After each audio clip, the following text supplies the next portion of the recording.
Hello everyone and welcome to our webinar where GRC implementation goes horribly wrong.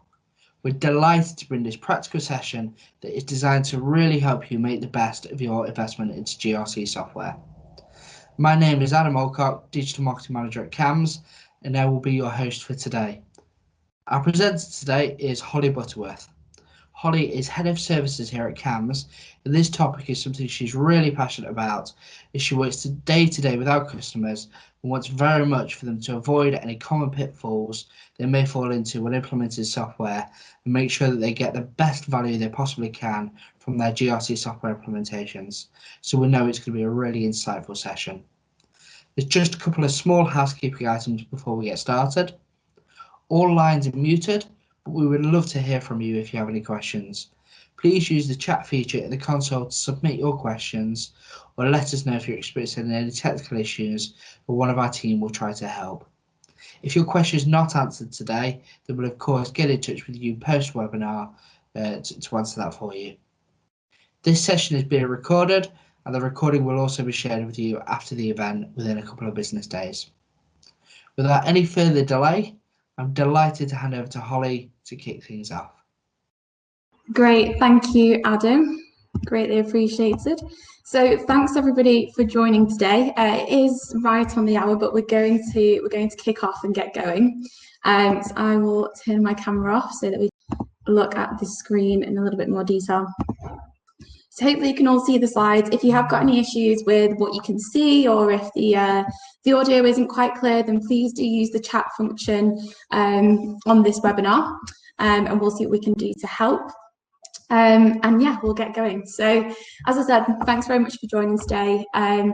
The main purpose of this webinar is to answer the question, what could go wrong if you are implementing a governance, risk and compliance software tools. So I guess, when you're looking to implement any GRC software, your mind does wander to what is the worst thing that could happen. And what we're going to do today is talk you through some common pitfalls that we've seen in our experience at CAMS.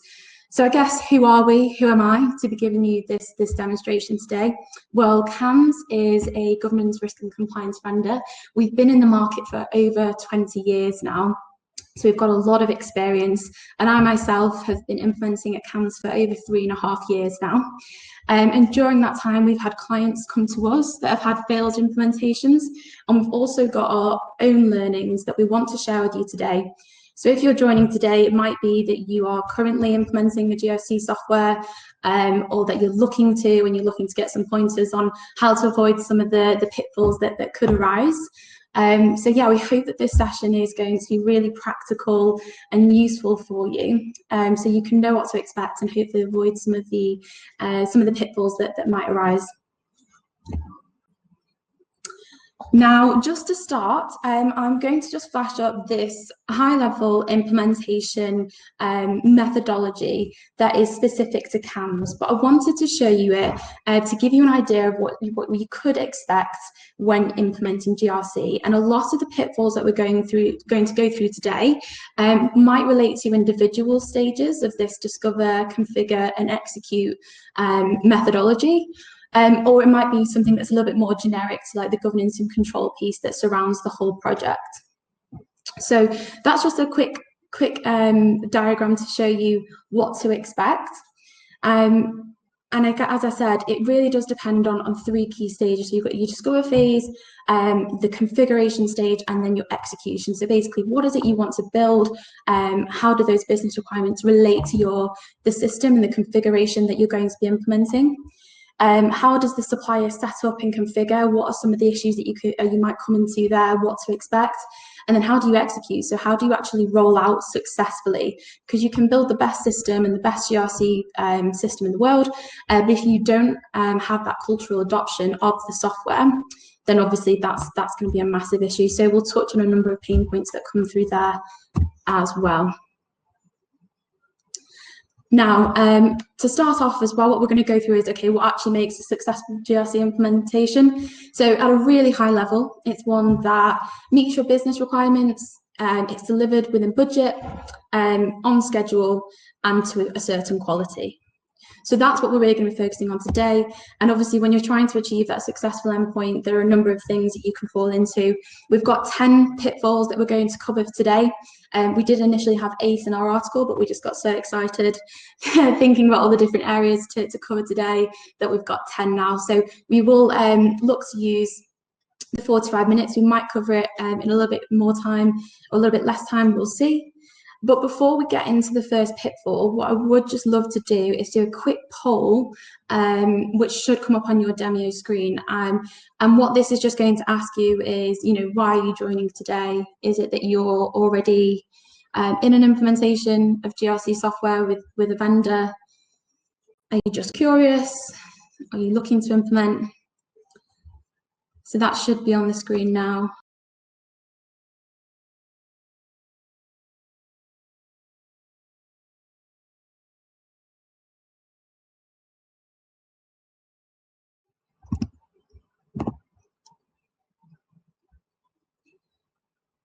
Brilliant. Thanks for answering there, guys. That's just really helpful for me to help curate the content that we've got today. So got an interesting amount of people, probably the majority are either looking to implement or currently implementing. Some people doing research as implementation consultants. That's great. Welcome. Thanks very much for sharing that, guys. And that's really useful for us to know. Okay, so as I said, this is going to be mainly focusing on the implementation side of GRC software implementations. And again, this is all just from our experience with our clients who've come from other vendors and our own learning. So I hope this is helpful. The first pain point that we're going to go through, and we're kind of going to start from the beginning of the process, and it is around requirements. Now, this one seems quite obvious, but you'd be surprised, how important it is to get these, to get your high-level business objectives ironed out and clear at the very start of the process. So even during the sales process, make sure that you've got a clear vision from your stakeholders. And have a clear vision from key stakeholders. So key being the critical word here. You don't want too many cooks, spoiling the broth. You want just a clear vision from a key group of stakeholders and a key point of leadership as well. Now, why this is important, it's going to affect and influence why people will actually use this tool down the line. And it's going to be the whole driver of why you're implementing the software. So having that really clear at the start is important. Now, what we're not saying here is that you need to know every single little detail of your requirements, and that you're going to have a field here and a drop down here. It's really more broad than that. It's why are you actually implementing? What are the challenges that you're facing? And what is it that you want to achieve by implementing the software? So if you've got a lot of manual data collection, you've got your team in the risk department spending weeks, months pulling together reports for audit committees, that kind of thing. What is it actually that you want to get around? So you want to increase automation. You might want to embed risk more as a concept in the organization. All of that kind of stuff is going to help drive your requirements. Now, another thing that might impact your gathering of requirements are silos within your organization. So you want to make sure that you're very clear on who's going to be using the tool. And if they are going to be using it, have you discussed with them what their requirements are? Again, it might be more of a consultative piece as opposed to taking everybody's advice on board, but you want to make sure that you've listened to your organization, and then you've got that to pair with the guidance from your leadership and points of main points of contact there. Now, how to avoid this? So what you really need to do is gather your business objectives at the start. We've had a number of organizations and whether they're small or large, do this very well. So with a smaller organization, obviously this process is a lot simpler and it's a lot quicker. For larger organizations, you want to make sure that you've got that single point of leadership who can help you gather those requirements. And what you also want to really bear in mind is who are you going to be reporting to? So, and you don't necessarily need to know exactly what you want to report to those people. the field here or there. You want to know who are the people that you're going to be giving information from the system to, who's going to be analysing data in the system, and what do they want to know, what do they want to be assured of. So those are things to consider when you're gathering your requirements. And as I mentioned, it's going to depend on your organisation size and the size of the rollout. We've got organisations who have rolled out to over 3,000 people at CAMS, using CAMS, and obviously that requirements gathering process is a little bit more formatted. So they might go through a tender process and they've got a written Excel document of requirements. And then we've got smaller organisations, so we've just rolled out a small bank. The sales process was 4 to 8 weeks long, and they were up in 4 weeks. And that's because their requirements were a little bit more simplified. There were less people to bring on board. And also, when you've got not as many people, you're actually able to make decisions faster on your requirements. Okay, so moving on, we've got scope, and you might wonder, okay, well, how is this different to requirements? Scope is a really important part of the process. So if you are going to work with a vendor and implement GRC, one of the first activities they will do if they are good is look at the discovery phase. So we're going to be looking at your high-level business requirements and scoping them into configuration requirements to meet a system perspective. Now, most good vendors are able to then take your high-level business requirements and translate them into a scope of work or set of configuration requirements that they then use to build a system. Now, this is much harder if you select a vendor that's got that's building a system from scratch. So you want to be looking at vendors who've got out-of-the-box systems that you can configure. We actually had a client come to us a couple of years ago who had a completely failed GRC implementation, which you don't hear of too often, but that was a completely failed project. And the reason being, they actually engaged with a company who were building the system from scratch. So it was incredibly difficult for them to translate their requirements into a system. That's not your job. It's the vendor's job to tell you how your business requirements and methodology is going to be automated. So get a vendor that's got an out-of-the-box system and that's got SMEs as part of their project team who can advise you on those aspects. So that comes back to the requirements point. So don't worry if you've not got everything really detailed. Have your high-level requirements, and then the vendor will allow you to translate those into configuration requirements. Now, another really key point, another key pitfall that a lot of companies fall into is being very inflexible with their requirements. So, and this comes into the whole debate around configuration versus customization. Now, when you're looking at the GRC market, there are really good vendors on the market that allow you to utilize best practice functionality, and best practice risk methodologies are embedded within how their system operates. And if you are a client, you are able to be flexible and adapt your methodology to these best practice. So everyone has got their own way of doing things. But most of the time it's good to actually say, okay, well, maybe the way we're doing it isn't actually 100% right. Be a little bit flexible, and where possible, we would advise to change your methodology, not change methodology, but be flexible and adaptable in terms of your methodology to the way that a system works. The reason you do that is because then you can stay within the realms of configuration. Now, configuration won't add time to your project. It therefore won't impact the costs. Customization is when somebody says, okay, the system just doesn't have that functionality and we can't do what we need to do without it. And sometimes that is a valid point. And there are customizations that occur. The only thing is that if that's the case, it will have a cost impact on your project, and it will also have a time impact because it involves somebody from the supplier going back and changing the code of the software product, doing QA and releasing it out to their client base. And again, that's absolutely fine if you want to do that, but it's just something you need to bear in mind that it's not going to be an overnight process. It's not going to be quick.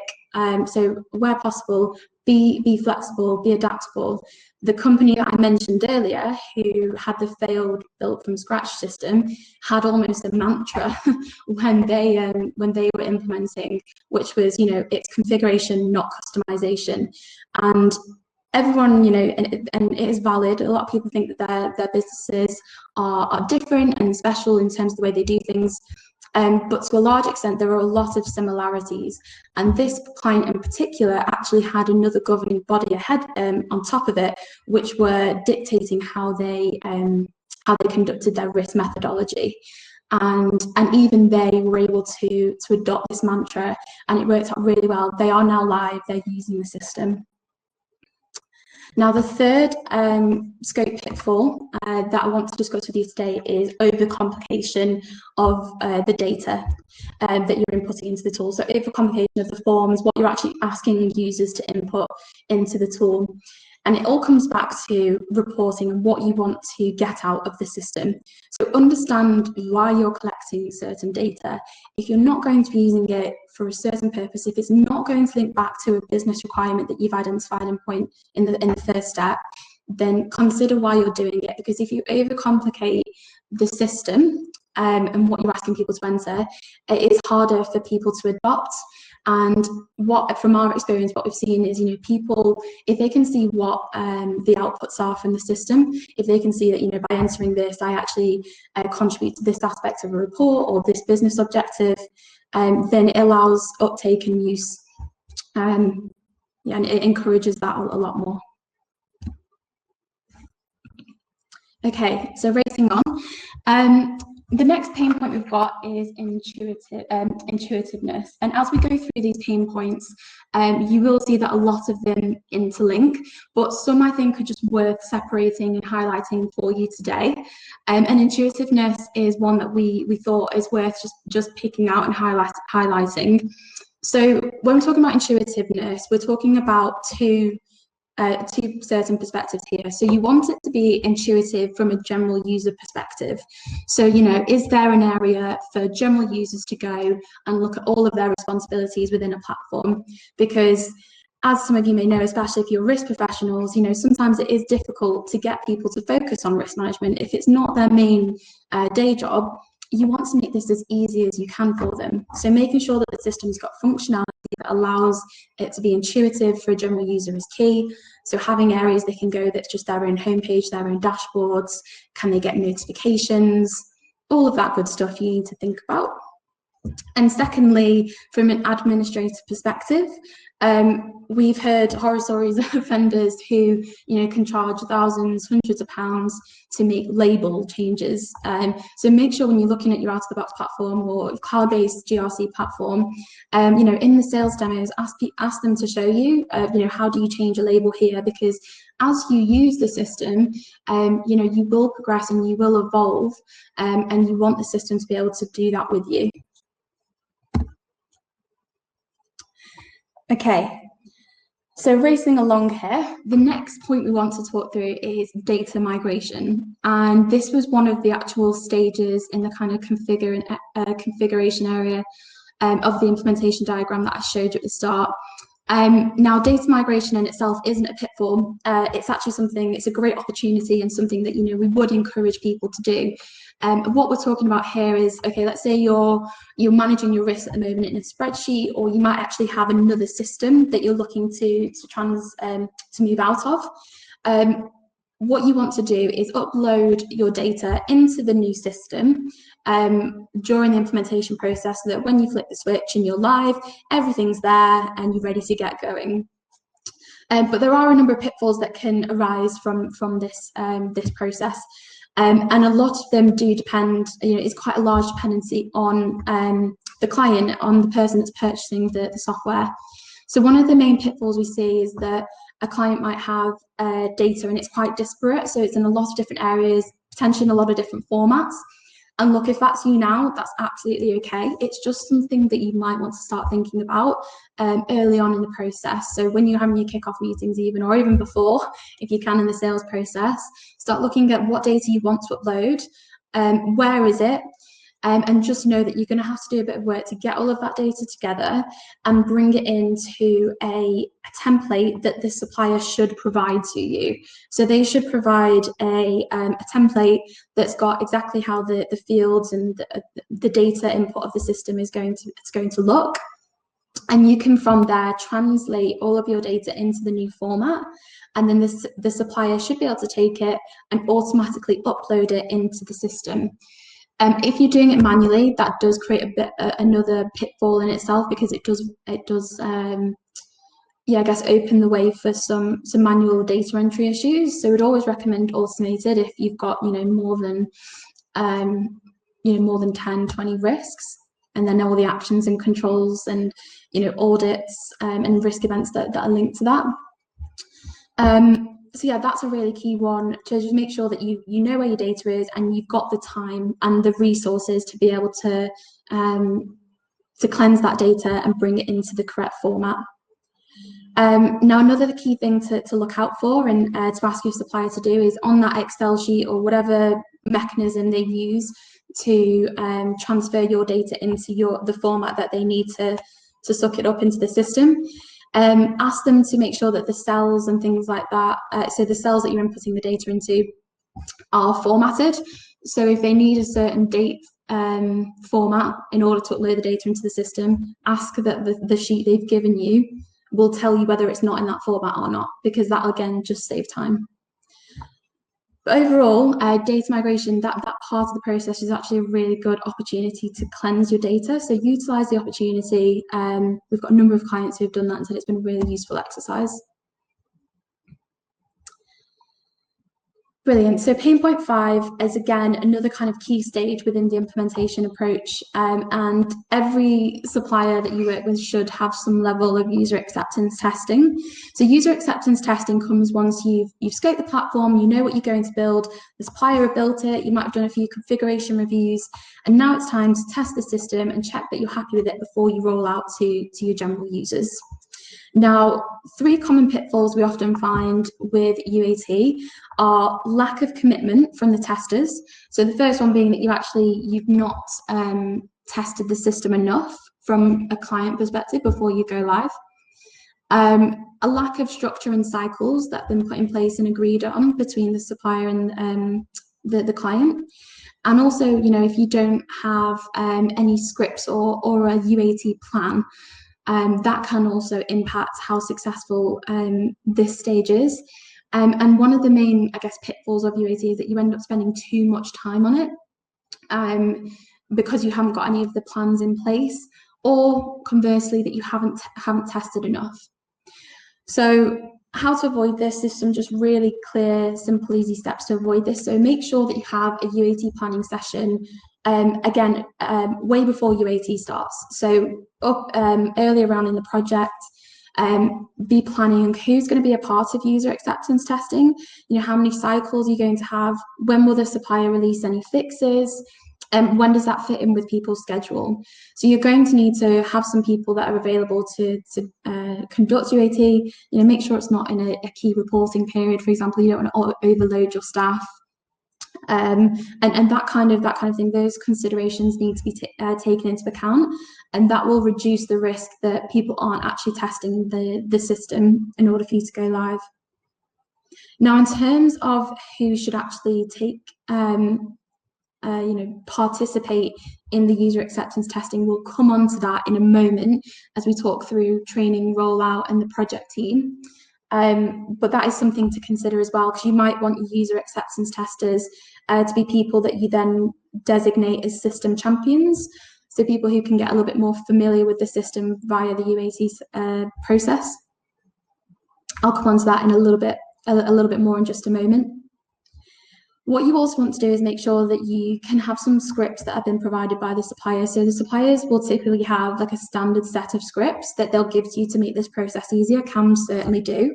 And it's kind of a process you'll have, okay, this is what you should test. These are the criteria. This is what it should look like. Does it pass? Yes or no? And that just really helps. And it's, you know, you need to make sure at the start, as part of your project management and kind of scope, that you understand who's customizing those scripts. You know, is it yourself as the client, or is it the supplier? Are you going to pay a little bit extra for that? And again, just if not, build it into your project team's time that they need to do that customization. Another really key point is making sure that you have an agreed upon categorization criteria between your team internally and the supplier or vendor. So what I mean by that is that typically when you go to UAT, you'll want to classify issues or questions on a scale, so high, medium, low. And then you want to say, okay, we need to set a boundary that if there are any, for example, high or critical issues, we need those fixed before we go live. And having that understanding criteria is going to be really key for you to be able to end this user acceptance testing phase and progress forward. The final thing to make UAT in this phase, which is really critical, more successful, is training. So at CAMS, we actually have administrator and UAT tester training before the UAT period starts, and that just makes sure that people are actually a little bit more comfortable with the system. They understand your business requirements. Why is it that you're actually implementing the tool? Why should I give my time to test it? And that just really helps with the process as well. Okay, so moving on, we've got the next 2 points are around stakeholder engagement. So point 6 is around leadership. Now, having obviously leadership within the project is critical. We've touched on this because it influences the first point we discussed, requirements. And it also will impact the ability for you to roll out. So it will impact the cooperation that you get within your company, and it will impact the level of communication that you can push out as well. So without leadership, you know, you really will impact your training and communications, and you will impact your requirements as well. So briefly touched on that point before going into this heavily related point around training and communication. Now, this is obviously just so important. You know, you can build the best system in the world, but you might not have any uptake if you don't train and communicate properly internally what you're actually doing. So there are a number of pitfalls that you can trip up on here. The first one being a lack of planning. So make sure that you plan who's going to be trained, what approach are you taking? So you're taking a train the trainer approach, and also plan how you're going to communicate to the business. And the best clients that we've seen do this, because it is typically something that you own, but you very much work with the supplier. So at CAMS, we'll have meetings on this pretty much weekly from early on in the project. But the best clients we've seen have just been brilliant at this. They've actually advertised the fact that the system has been coming out and communicated early on to their leadership, to executives within their business, what's going on, and also done sessions to their wider user base of, you know, this is what's coming, get them excited for the rollout. And that's been really key. So don't just start thinking about this at the end of the project. You know, really think about it from early on, and it will be a lot more successful. Another key factor that enables obviously more successful training and communication is customizing your training and communication materials. So a couple of factors here. So customize it to the audience. So, you know, are you communicating and training to a CEO or to a number of executives or board members? Or are you communicating more to general users who are going to be using it on a daily basis? How are their user journeys going to differ? Plan that out when you're looking at training and communication. Also look at the variety of training materials that you're giving them. So provide them with some written material, some video material. So at CAMS we have an e-learning platform, which is brilliant to help support the training process and onboarding. And you might want to also combine that with your face-to-face learning process.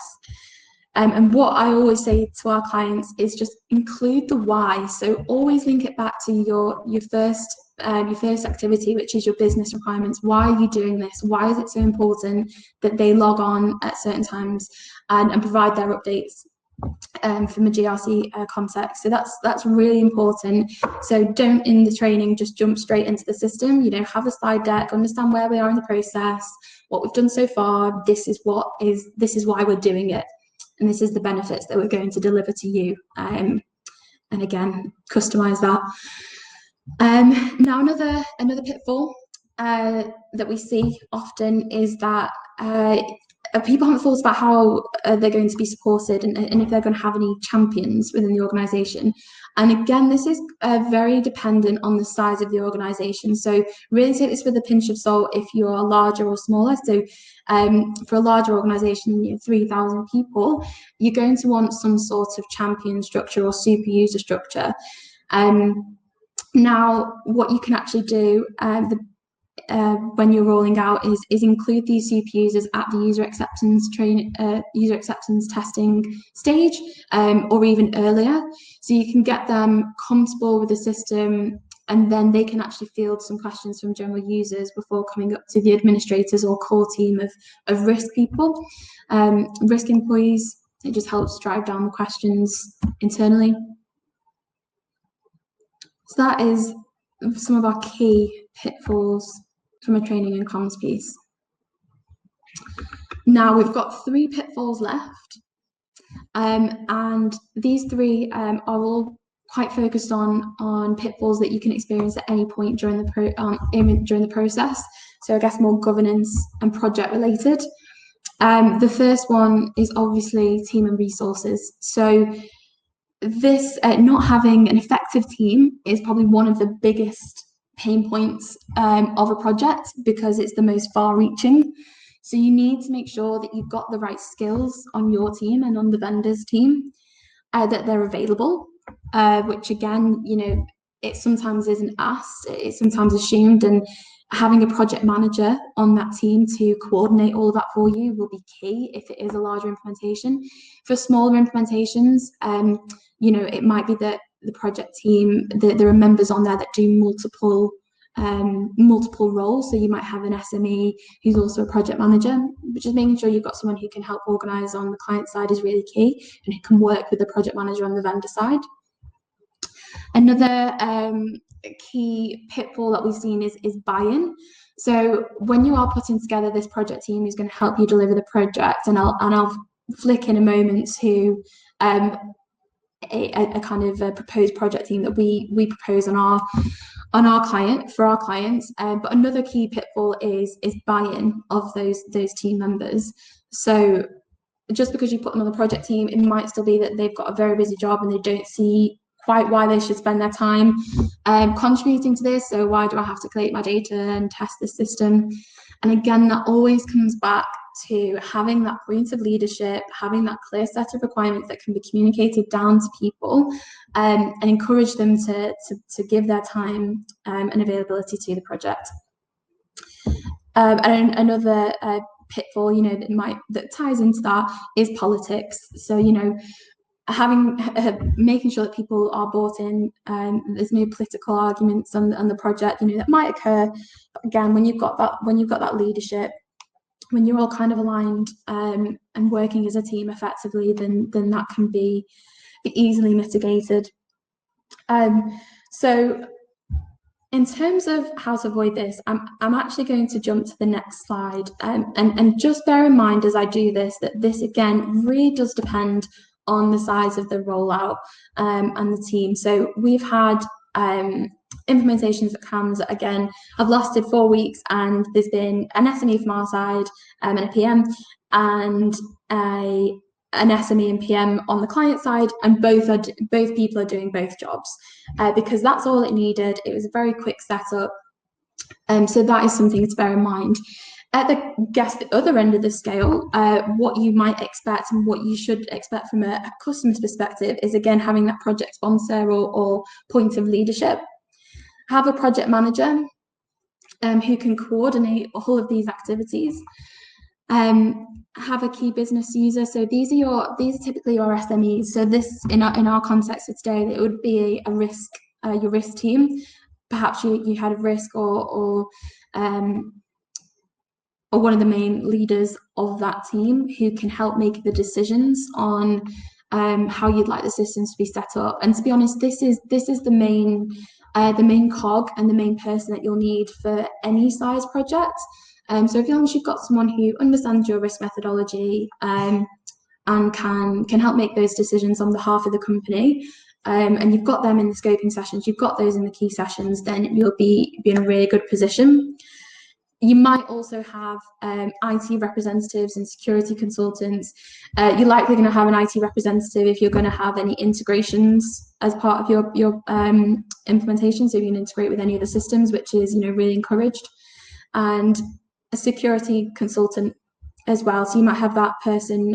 If you've got any security requirements as a company, we had a implementation again last year that went really well, and that client had a number of security requirements, and the project manager on their side was having twice weekly meetings with the security consultant in order to make sure that they were happy, that they had everything they needed, that nothing was going to stop us from going live, and that worked really well.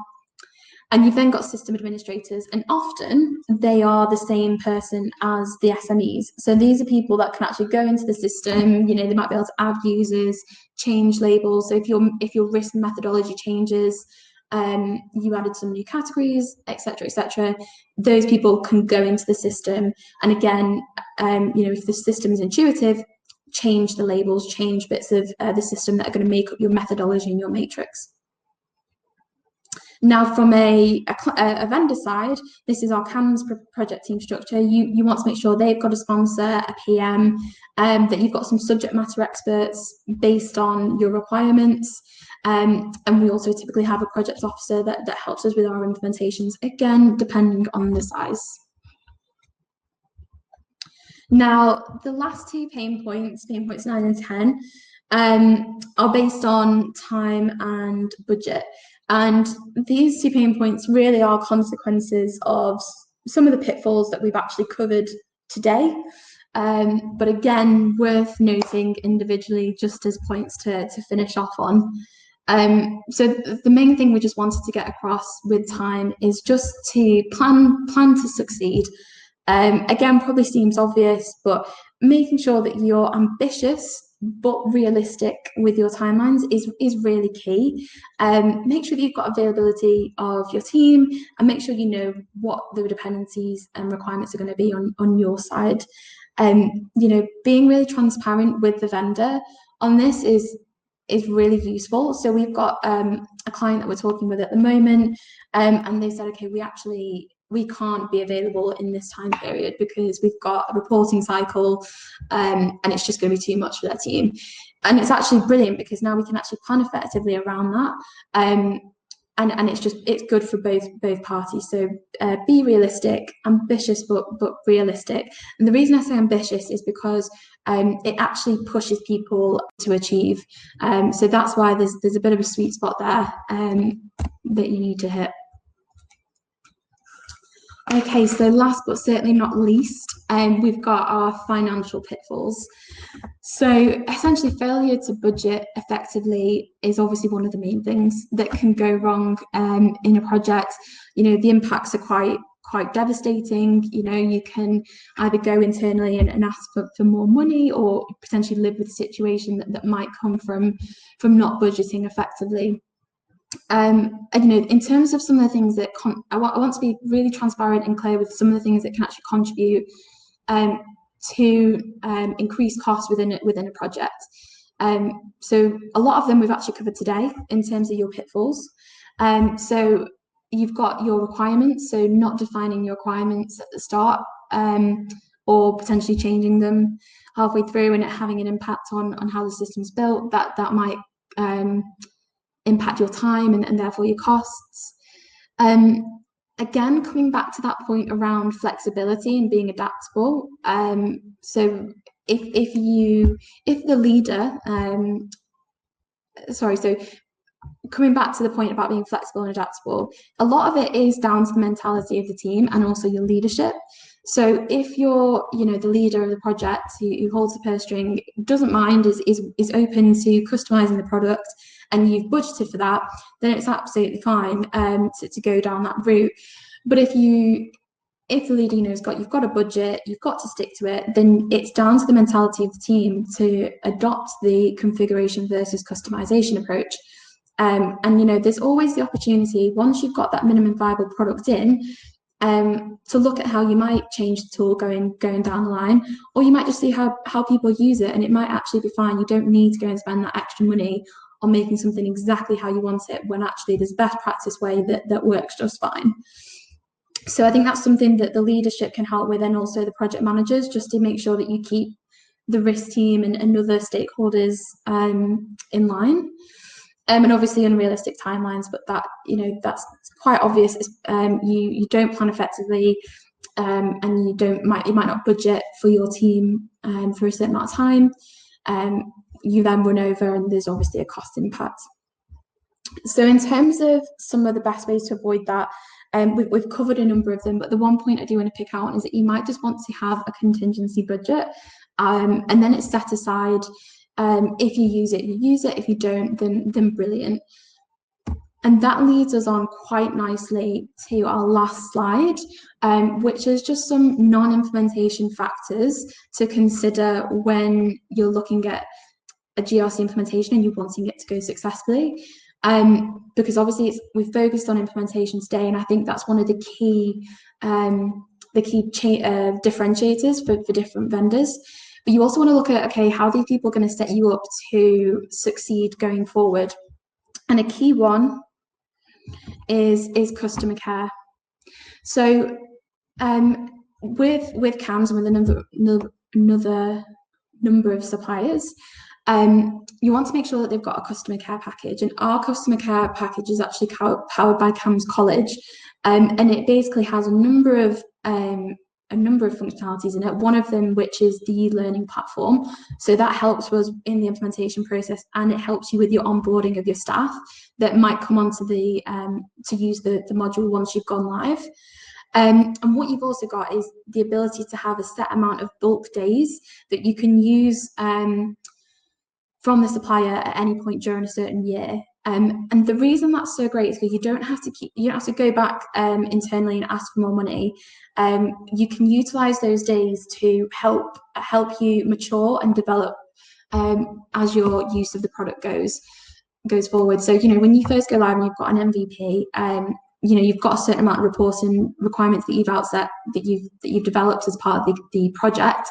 It might be that you want to change a few of those, few of the reports. You might want to activate a few more things. You might want to have a bit of a consultancy session on risk appetite, for example, which you might not have been ready to set up during the implementation, but now you're ready and you want to go ahead and use that, or even approvals for risks. Or you might want to look at your permission structure because you're having 100 more people using the platform. I don't know, there's so many different uses that having that customer care and having a vendor that allows you to have a good rate of bulk services that you can use at any point is really key, and something that our clients absolutely love. We've also got capabilities, so obviously make sure that you've got a best practice software. We'd always recommend out of the box but configurable software, and again, some people on the call today may or may not agree with that, but it's definitely our recommendation based on the experience that our clients have had with other failed implementations.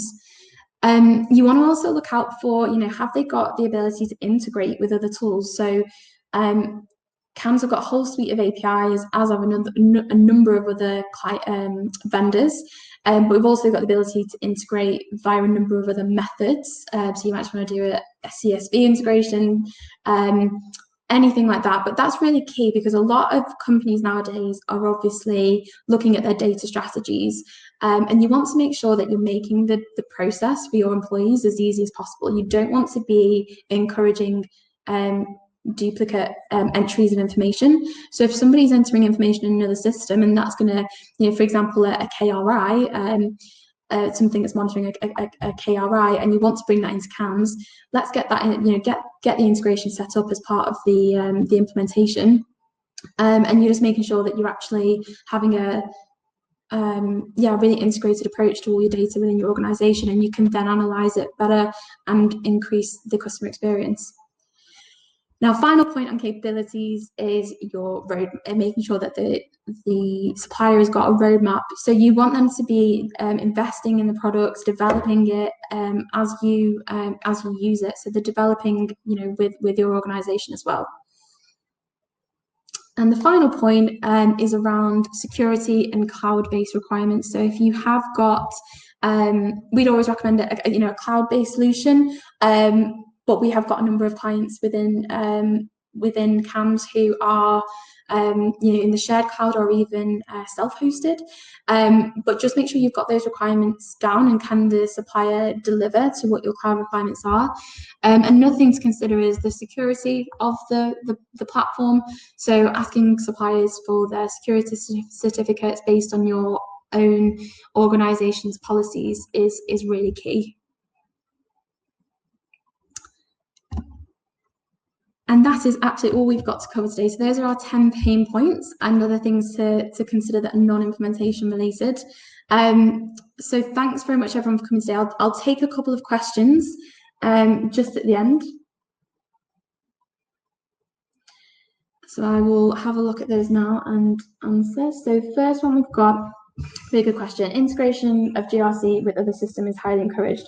Why, and what systems typically would you suggest integrating with?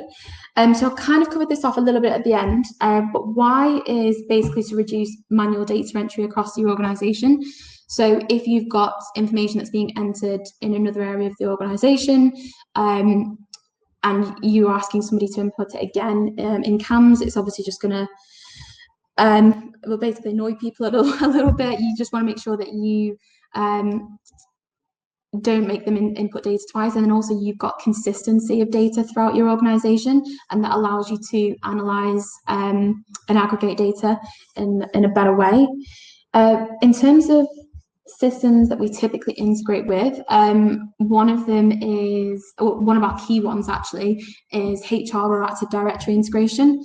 So that just allows you to make sure that if there's anybody that's joining the organization, they can be added into your into CAMS or equivalent, and that allows you to basically set permissions for certain user groups, and that whole process of when they join, you assign them to a user group and their permissions are automatically assigned, is automated for you.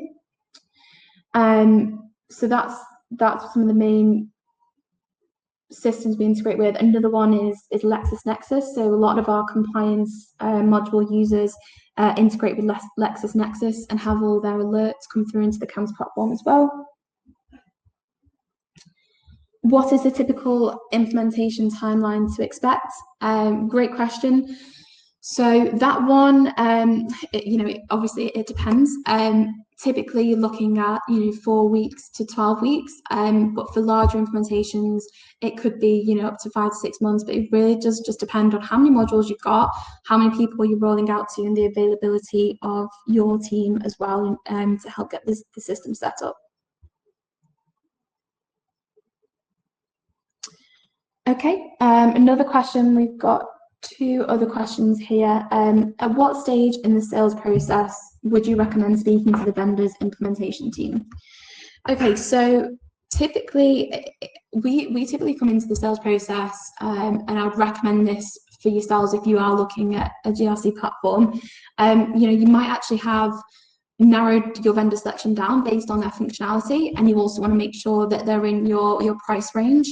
So it's got the right functionality, that it's within your budget, and then I would look to meet the implementation team. So ask them to give you information on their approach, and that will probably be the decider on who you go with.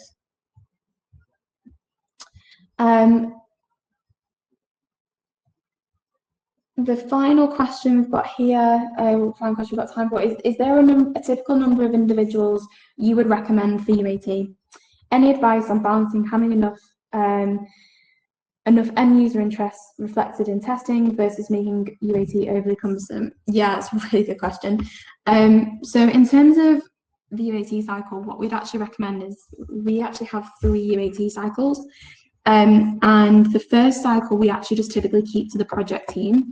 And that way you kind of weed out any of like the smaller changes that you want to make, and it makes it a lot easier when other people come in and start testing the system.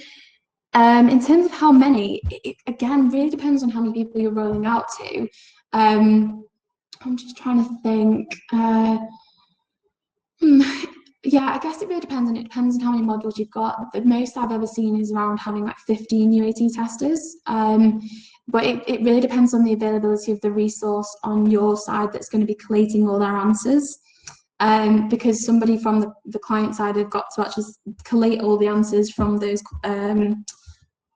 testers and feed them back to the supplier, because a lot of them might just be questions that you can answer there and then you just feed the critical issues back to the supplier. And I'm just reading end user interest reflected in testing versus making UAT overly cumbersome. Yeah, it is a balancing act. I wouldn't, the most typical ones we see are having around 8 extra people outside the project team involved in UAT testing, but there isn't really a magic number. It is about managing people's expectations. So if they are coming in at the UAT phase, it's great to have suggestions on how things should work, but it's really just down to the PM team and the SMEs to say, this is actually how it's going to work. Thanks for the suggestion, we'll take it on board. But right now, this is our MVP. We're doing, this approach. We're going to be live by here. We can log any issues you've got, but this is how it's going to work, and this is why we're making it work. So yeah, that would be my advice: is make sure that you've got enough testers, not too many. It just depends on how many answers you can collate. Also, try and make sure that you've got testers that are in different areas of the organisation. And again, that will just help with the rollout and communication of the tool. So you've got a few people in different locations, that's ideal. You get a number of pieces of feedback then from different areas of the organisation, and you get more people on board. You can make UAT overly cumbersome, you absolutely can. I think the final point on this is that to make it less cumbersome, manage the people that are doing UAT really closely, and again, coming back to my point on categorizing issues, it's essentially you that categorizes the issues. So have the UAT testers go away, do the testing, they bring the information back to you. You then directly liaise with the supplier.